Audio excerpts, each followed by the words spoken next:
牙力嘅意思咧，就係叫到人哋去幫你做你想做嘅嘢，咁就叫有壓力啦。我開頭諗一諗，同我諗嗰個即係唔係淨係說服力咁簡單，係誒仲要係說服到人，叫人哋幫你做嘢。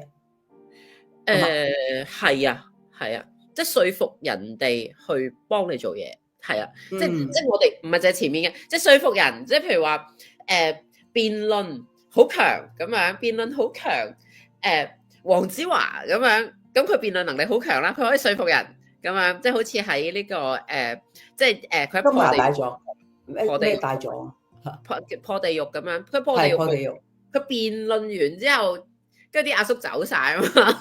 嗰個就係說服你有說服力，但係你冇牙力嗰個呢個典型。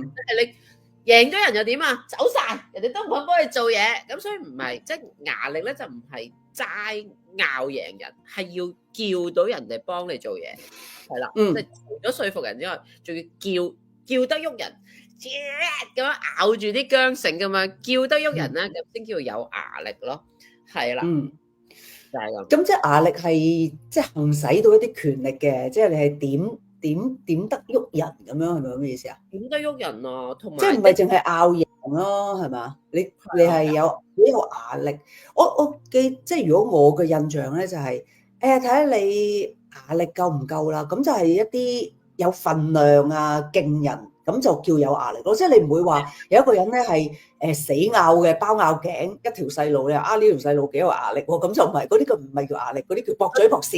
嗰啲叫牙尖嘴利，但係冇牙力。係啦，牙尖嘴利又冇牙力嘅喎，即係牙齒當金使，但係又冇牙力嘅喎。咁然後咧，我就諗翻咧，就咁我哋印象中咧，就係牙力咧，好似係一個好男人嘅講法嚟㗎。即係我好似所有講牙力都好似係一啲，即係會用呢啲字或者形容，俾啲字形容嘅人都好似係啲細叔伯咁樣咯。有冇呢個感覺啊？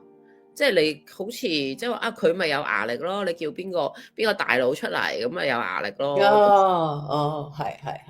係咪有冇？呢個係一個用法，係咯。但係我又即係我浮起一個例子咧，就係譬如你想攞一啲着數，你碎到人俾啲着數，你都係有牙力嘅喎。喂，你叫佢送甜品啦，佢有牙力啊，你叫佢講啦。咁即係譬如咁啦，即係你都係攞到一啲你要嘅嘢，咁但係可能嗰啲係一啲着數，唔係一啲真係權力啊，好嚴重嘅嘢咁樣咯。但係即係你要係通過同人哋傾啊，去斟下咁樣先至得到嘅嘢，咁樣叫有壓力咁咯。所以我就係一個咧，就話即係譬如話即係嗰個人權威有壓力，咁呢啲我又唔係見得好多嘅，即係我哋見得少啊。咁梁子珊可能做生意見得多呢啲咁嘅勁人多啲啦，即係係咯，即係係啦。咁另外一個就係我覺得牙力咧，即係而家其實都有一個曲折啲嘅，即係柔和啲嘅講法，即係譬如梁子珊咁樣，你唔睇佢，你睇，唔好再喺度扮傻，其實佢好有壓力㗎，即係你睇即係喺度嗱，你即刻有個扮傻嘅樣，仲要飲嘢。得啊你，全套做晒啊你，我有咩？我邊有聰明啊？我好蠢噶，哎呀嗱執嘢啦佢，唔係有啲啊，我升高張台先，我要趴你咯，好攰。係啦，就係即係就係咁咯。咁所以就係一來就想聽即係子珊你講下，譬如話你見過啲人有壓力咧，可以 bargain 到啲乜嘢？點樣 bargain？係啊，你有冇見過啲見人哋去 bargain 之後佢係搞掂咁樣？都有嘅，因為你即係傾生意啊，做嘢咧，你嗰啲 terms 即係交換，其實點都係一啲交換嘅啫，係咪？即係佢係有辦法係佢攞出好少換到人哋好多，而人哋嗰一刻係 OK 嘅，簽埋合約應承埋，咁樣就呢啲叫有壓力咯。即係好多展現㗎嗱，譬如即係如果你傾租約，咁你揾 A 同事傾，咁人哋話幾多就幾多啦。咁你揾 B 同事傾咧，佢係都會同人哋拗下，有啲壓力啊，即係稅人哋啊，多少少免租期啊，包埋管理費啊，包埋差餉啊，咁即係譬如咁啦。咁嗰個同事就係、喂，咁佢都係同對方都係素未謀面啫，即係佢除咗有說服力之外，佢真係有一個目標去攞一啲嘢翻嚟而攞到嘅咯。咁都係會有重要嘅嘢，會有啲揾啲有牙力嘅同事去講㗎，咁咯。咁咪亦都有啲再大啲嗰啲雕係咪牙力咧？咁我又唔知喎，即係唔係好識，唔係即係我覺得牙力都係啲比較少啲嘅嘢嚟嘅。我唔知係咪咁咧？即係你唔會話，哎呀，睇下特朗普同習近平邊個有牙力先，咁你唔會講到啲，因為唔係淨係牙咁簡單，已經係咪？即係你唔係好大嘅嘢，即係有啲嘢可以講到翻嚟嘅，講到翻嚟，即係唔係話好大嘅交換啊咁咯。我覺得都有啲，即係大細又唔一定嘅，即係可能你見到啲全部高手過招，咪讓丁屎咁多俾你嗰啲咯，即係可能你嗰啲係高手過招咯。咁譬如有壓力咁其實佢係會，即係可能喺某個時候咧，即係放出一個心理嘅煙霧咁樣咧，即係譬如。之前係咁鬧，即係我有見過，譬如，哎呀，呢個算唔算牙力咧？咁我即係因為本人經驗太少啦，係啊，即係我哋從綿羊即係俾人宰割嘅綿羊嘅角度分享下啦。咁總之你去傾個人工，咁跟住咧佢即係提個人工出嚟，咁就當然老細係想斬人工啦，即係投資者金主想斬人工，咁你斬人工。咁其實然後咧就即係跟住然後咧就會放風有一個好低人工出嚟，咁然後我哋呢啲不如有炸小羔羊，咁我可以攞高啲咪攞高啲，我攞唔到高啲咪攞低咯，咁攞低就係咁，咁我都即係跟住佢就係咁鬧爆你，就話你要得太高啦，咁樣你份生意做唔到啊咁樣，跟住之後咁係咪嗰個？跟住我就即係講咗嗰個好低嘅數出嚟，跟住即刻成交，跟住已經準備咗禮物，跟住大家一齊食咗好開心，跟住我。跟住後來諗翻，即係 set 好咗喎。之前狂鬧你，鬧完之後即刻俾糖你食，跟住然後翻去咪就係有壓力咯。傾掂咗啦，傾掂咗同小華啦，佢肯收要呢個數啊咁樣。跟住我就成為咗人哋壓力嘅犧牲品啊咁樣，就係呢個羔羊嘅角度咯。咁就係即係譬如佢會令到你覺得嗰個拉鋸嘅過程好痛苦啦，係啦，跟住令到你覺得你卑鄙喎。呢啲唔係咯。唔係好咁樣㗎，即係呢個係一個技巧嚟㗎。我覺得係技巧，因為啲食物都準備好晒。其實佢鬧完你之後，你睇下有鳳梨酥啦咁樣。係啊，即係佢會鬧人要同人傾嘅。即係唔係咁。咁當然呢個點解會鬧人就係佢嘅其中一樣嘢。我都覺得點解要鬧我咧？係啊，即係你點解要好似即係俾一個即係佢係咯，佢要俾一個壓力，令到你覺得你唔應該嗌呢個數嘅咁樣，你唔應該嗌呢個數，係即係咁樣係唔不利於一個品牌嘅建立咁樣，即係咁樣係啦，你即係啦咁樣。因為你係個品牌裏邊嘅嘢嚟㗎，你係品牌裏邊嘅員工嚟嘅。係啊，即係咁啊，即係總之咁啊，然後係啦，咁其實我就諗翻，如果我心理上即係我又冇乜所謂，屌冇乜所謂，即係迷下嗰啲雙魚座咧，跟住如果唔係嘅話就逐2000蚊同你上咁拗咯，你辛苦我辛苦啊，係咪先？唔係我辛苦你都可以辛苦㗎，咁但係我根本就冇即係冇諗住咁一嘢就俾人斬咗好多人工，所以佢即刻握手，即刻鳳梨酥就出嚟咁樣，係咯咁樣，咁就即係呢啲就係其中即係如果你話係即係商業上嗰啲心理較量咁，譬如呢啲就係啲形態咯，即係佢令到你覺得個談判過程比較痛苦，係令到你心理上下風，即係容易即係屈服咁樣咯，咁樣咁然後即係呢啲係啲技巧咯。咁我哋即係最後又覺唔覺得俾人困咧？又唔覺得嘅，即係我橫掂都係做份嘢，將來我都係會加人工噶啦，咁樣即係將來我都會 hea 做佢噶啦，時間咗你咪唔好俾啦，又簽咗約嗰一刻。係啦，大部分都要俾我噶啦咁樣。係，咁你有冇見過啲類似咁樣嘅？你即係嗰個壓力係點樣？即係佢翻去咪話，哇老細好有壓力喎！呢個人即係俾你傾低咗咁多人工都傾到翻嚟喎，咁樣即係有壓力咁樣咯。係啦，咁即係我啲 deal 全部都唔係咁做嘅。咁但係你即係你大家睇下呢個做 deal啊，叫到人嚟幫手做嘢啊，嗰樣嘢係點做啊？係啊，即係子珊有咩分享？即係啲方法叫到人哋幫佢做嘢。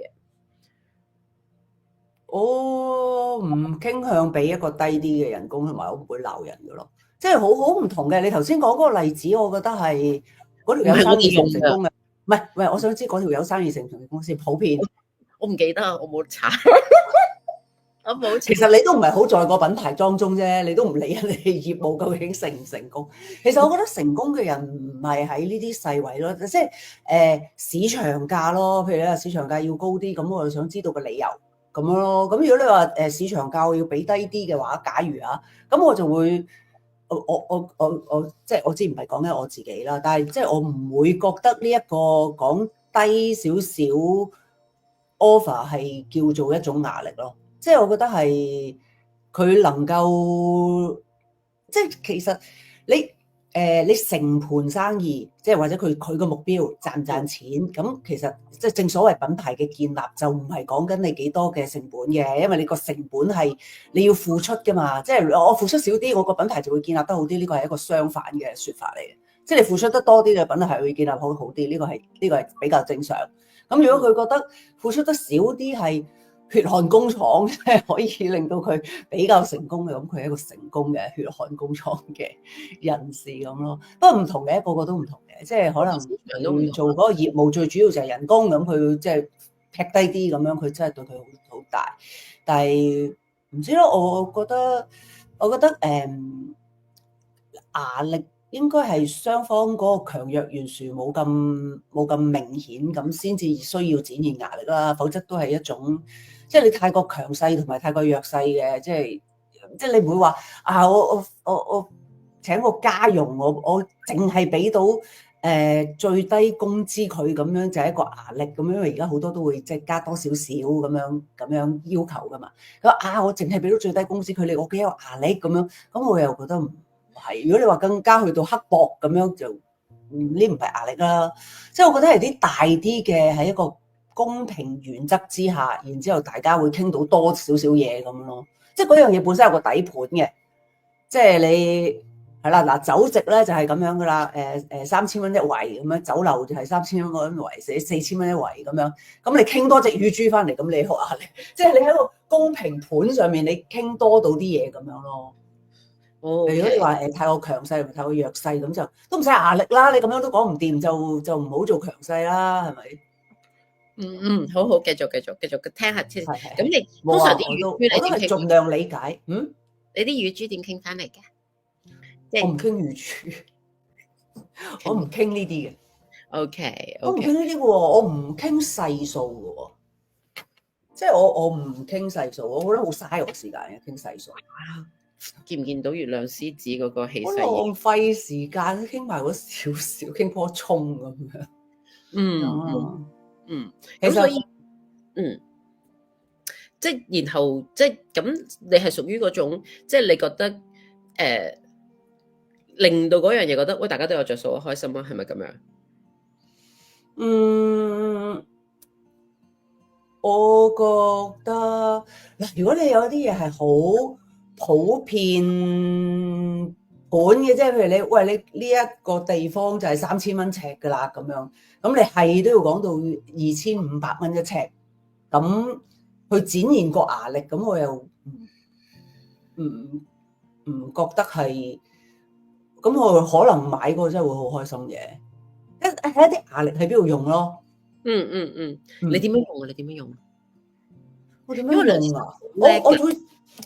我覺得其實你真係好叻嘅，係啊，就係呢種柔和，忽然間，哎呀，又好咩都好。嗱，應該咁講，我即係好用心去傾嘅嘢咧，多數係啲新嘢嚟嘅。我覺得舊嘢總有個盤嘅，係咪先？即係你中環搭的士去金鐘係40蚊就40蚊嘅啦。你同人講即係8折的咁樣，即係唔好嘥個時間啦，快啲開車啦，咁係咪？即係唔有啲底盤你公平咁樣啦。咁但係如果你有一樣嘢，我覺得話好新穎嘅，冇呢個 model 嘅，我好想去試嘅，咁我就會同人傾下你覺得咁樣啊？或者basic 係點樣？跟住我哋達到啲乜嘢就會一齊達到啲乜嘢就係咩？咁即係大家有個 drive，即係我想除咗個 offer 之外係有個 drive 咯。即係譬如你頭先講個例子啦，食完鳳梨酥之後，你翻到屋企覺得，我俾佢壓到咁低，你都冇心機做啦。即係你就變咗你 take 咗個 offer，但係你冇 drive 咯。咁我就會同埋我成日都覺得，如果你話真係要好用心傾一樣嘢咧，應該係嗰個人係同我好平等嘅，即係話我有一啲佢冇嘅嘢，佢有一啲我冇嘅嘢，先需要同佢傾啊嘛，係咪？咁先至可以大家一齊去 work out 嘛。咁我就同埋咧都傾嘅藝術咧都有一樣嘢嘅，就算係我頭先講嗰啲基礎上面，嗰樣嘢就係你要係唔緊嗰個咯。即係你好緊好等錢使，你多數輸㗎，你傾輸㗎咁咯。即係你比較唔緊唔着急嗰個，咁點解你會唔緊唔着急咧？可能你早啲傾，你早啲預備咯。咁你咪係有大把時間去，即係重要嘅嘢應該咁咯。哇！所以壓力咧就係唔好咁緊。即係我哋頭先就壓力係唔好咁緊咯，同早啲準備咯，即係大家喺個舒緩嘅氣氛裏邊，就即係睇到大家睇到佢個 drive 係乜嘢咯嚇，即係係啦，講完一堆嘢之後，得啦，你翻去慢慢諗啊，唔急㗎，咁跟住走咗去，跟住對方就會好急㗎啦。我練你講，好啊，慢慢諗咯，唔急嘅，好啊，但係記住咁樣用咯喎，你慢慢諗啊，唔急嘅。係啊，但係我通常都唔係咁樣，我覺得係咪好正？嚟即刻點？我通常都係咁。唔係嘅，其實小華謙啫，你要傾好多嘢㗎，即係你主要係一個 connector 嚟㗎嘛，你一個聯繫所有 project 嘅一個重要嘅關口嚟㗎嘛，所以你一定係要知道個 offer 係乜嘢，跟住你可以出啲乜嘢，而令到嗰件事接得通啊嘛。因為呢個都係一個好勁嘅技巧嚟嘅。即係因為我哋就係我係做文學啦，咁之前咧就係即係我哋個範疇咧，全部都好窮嘅，咁啊，咁然後就即係人哋就會即係譬如話我細個啊嘛，咁點解你傾到咁多好似好勁嘅作家咧？咁樣咁然後咁首先本人就係一個作家，咁佢唔會即係睇得你太低，所以頭先就係梁子珊講平等嗰樣嘢，佢唔會對你太冇禮貌，即係佢唔會話你俾咁少錢我點做啊？咁樣即係冇人咁樣講嘅，咁即係冇人會好 blunt 咁樣講嘅，即係比較少咯，都有一兩個咁樣好 blunt，跟住就喊咁樣，咁但係即係你個地位平等啲啦。咁其實我細個嘅時候咧，因為即係我主要都係做啲比較理想性嘅嘢，咁成日都覺得大家有個理想一齊捱窮啦咁樣，咁啊其實早期係得嘅，即係你35歲之前咧，呢招都幾得㗎。咁大家你後生細女提個嘢，我哋做同你一齊做咁樣，跟住後來就覺得唔係好得啦。點解咧？咁我就有反省過，就係即係梁子珊頭先講嗰個 drive。咁你對方要應承你都有原因㗎。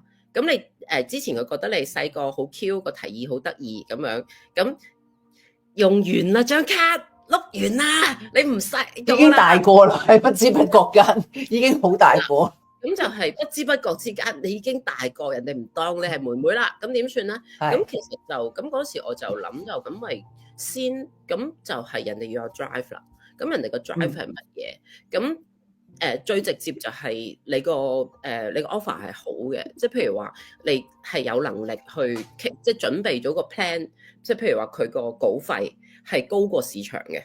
咁大家睇完嘅時候，其實嗰根都唔使傾嘅，全部都係即係如果你個稿費係高嘅，即係你一開頭個 project 你自己攞到多啲錢，你分出去嘅錢係好嘅，咁其實就即係一去就應承，全部即刻翻嚟啲 email 都應承，咁呢個就係贏在起跑線上咁樣，咁就然後你即係其實某種程度上我自己又覺得係改變緊個生態，咁大家以後成個市場都唔係咁平咁叫啲作家做嘢，就覺得個價人哋即係小華嗰邊都俾到咁樣喎，咁我哋呢邊都唔可以太低，咁整體係拉高咗個作家嘅即係待遇嘅，咁樣係好嘅咁樣，咁然後另外一啲 drive 係咩咧？就係即係我哋文學嘅方法咧，就係話你好了解佢咯，係啊，即係譬如我讀過你嘢，即係我好了解你，即係呢樣嘢係同我要你做嘅嘢咧，係你原本做緊嘅嘢，對於你原本嘅嘢係有推進嘅，係一個即係可以令到更多人認識你，同埋佢係 base on 你原本做嘅嘢，佢冇扭曲你嘅，佢唔係要你扮鬼扮馬，即係馬騮屎忽咁樣，唔係要你冇龍冇鳳，係你做開嘅嘢嚟嘅。係啦，咁即係個靚台嚟嘅，咁樣咁個錢唔係好多咧，咁佢都即係你明白我，咁就會應承，係啦，即係呢個係一個 drive 咯，即係佢本身嘅嘢係，即係你延展咗佢本身嘅嘢，即係一個 drive 咯。咁係咯，跟住就係，所以就係理想啦、錢啦，加上就係你對佢嘅了解咯，係啦。咁然後即係當然仲有啲好基本嘅嘢，其實即係講到好基本，但係其實可能好多後生未必識做，就係寫封好啲嘅 email 啦。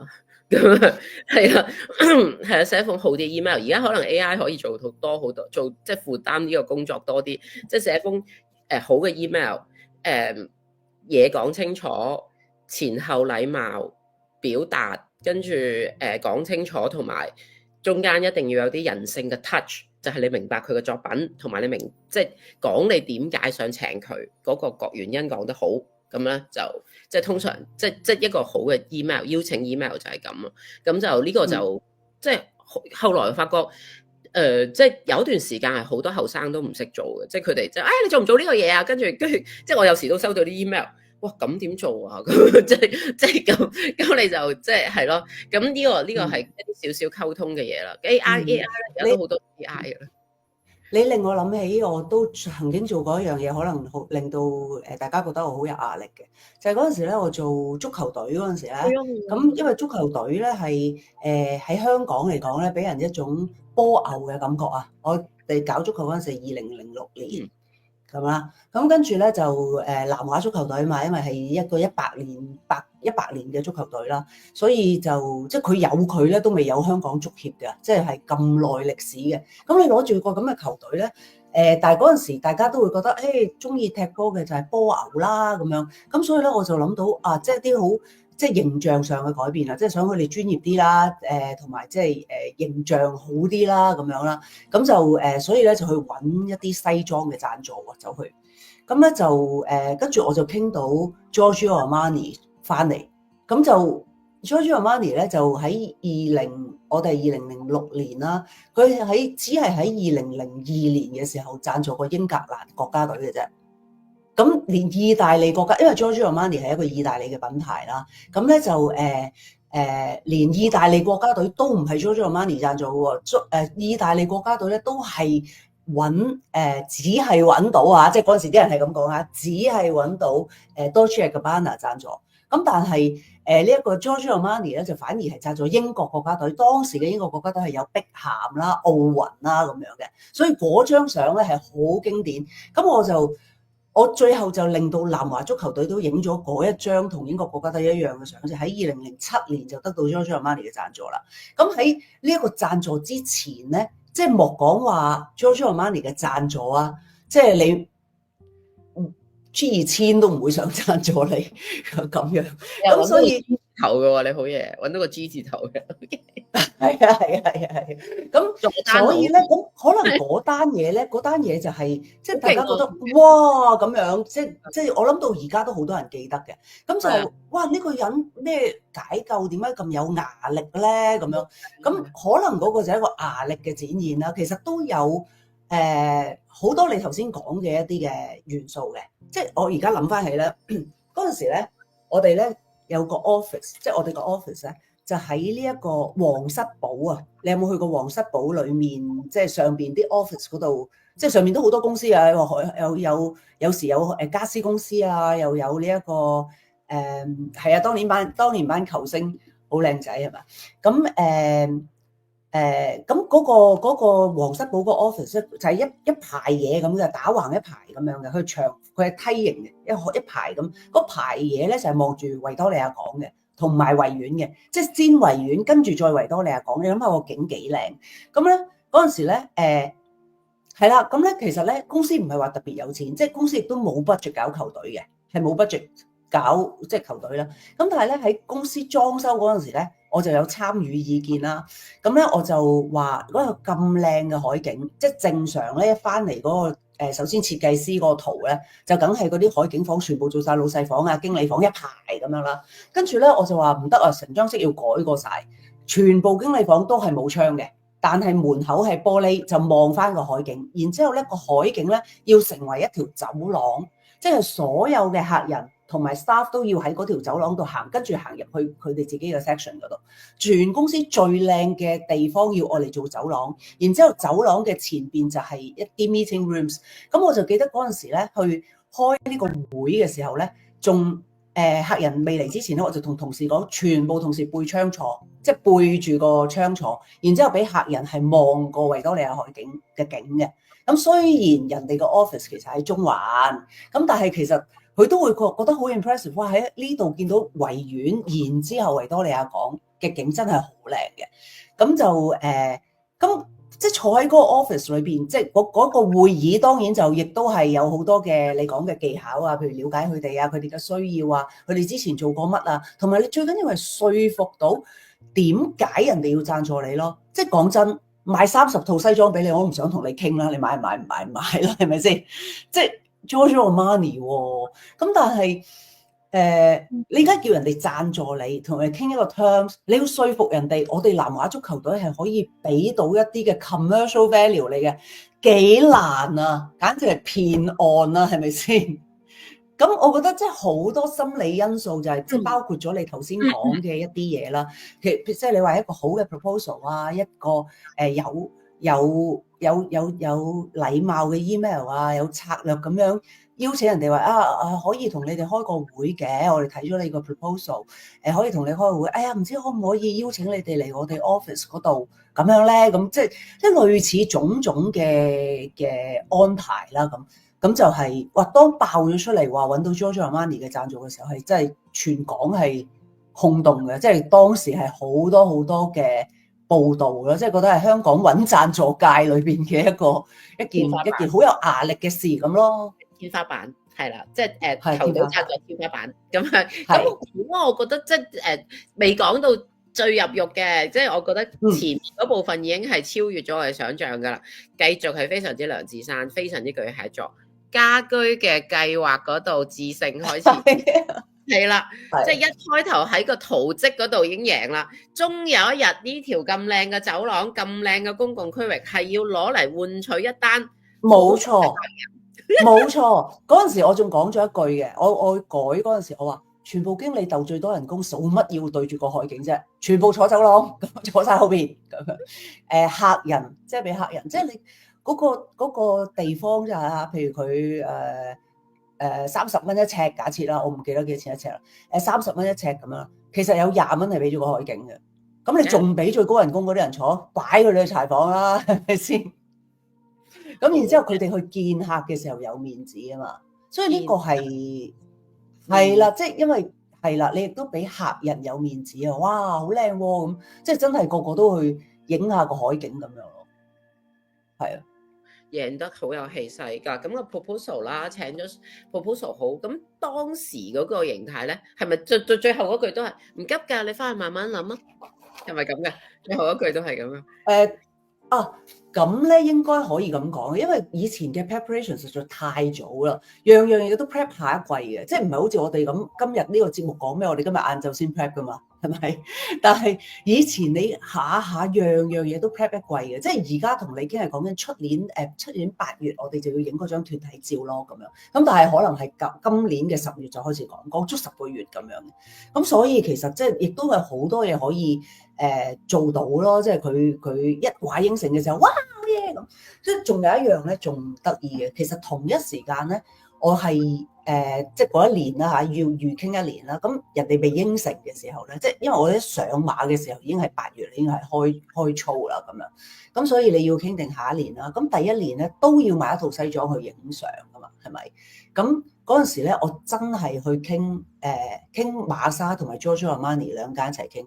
馬莎咧係嫌棄啊，簡直即係我哋同佢講話如果你唔肯贊助或者贊助我哋好少，即係俾個 discount 我哋買啦，我哋反正都要買。跟住咧佢係我好記得嘅，佢話吓，你咁多人嚟試西裝啊？咁啊等收工之後少啲人先咯咁樣。